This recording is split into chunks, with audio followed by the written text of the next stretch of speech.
Usathe cwaka urhulumente ngemali yenkxaso ye-relief fund ke lasemzini nebithenjiswe abaqhubi beeteksi ngumphathiswa wezothutho eMzantsi Afrika uFikile Mbalula.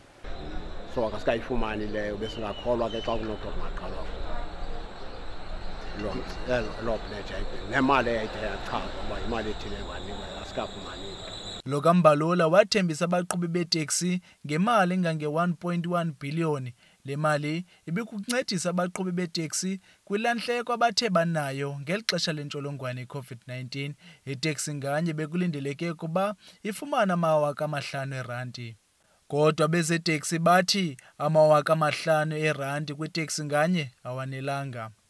Umbutho weeteksi iSouth African National Taxi Council uthi urhulumente makayinyuse imali iye kwi-10 leebhiliyoni.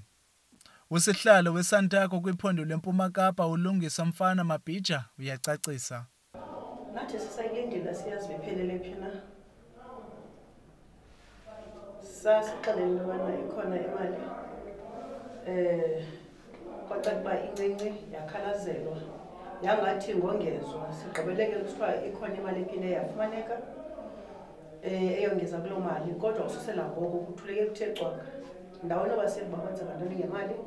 Sibona ngosekuthethwa nge-implementation ye-NTT recommendations.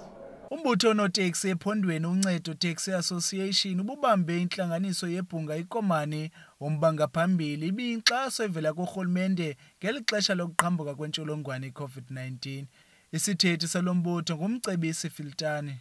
So far into ebesiyithetha namagqwetha up to this morning into yoba ke mhlawumbi singavela ebantwini because asikayifumani impendulo thina xa sisabela ke nakwi-structure esi siyi-provincial taxi council bazawukade ikhondisi leyo kuthi gqilena ngoku siyithetha nangee-subsidies nexesha elide ke yona sathetha ngayo because ke with i-subsidization le kuthiwa ikhona napha noko ngesibona ngenye indlela.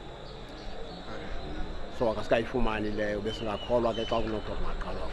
Kwiindaba zeTaxi Image, ndingudali Nceba.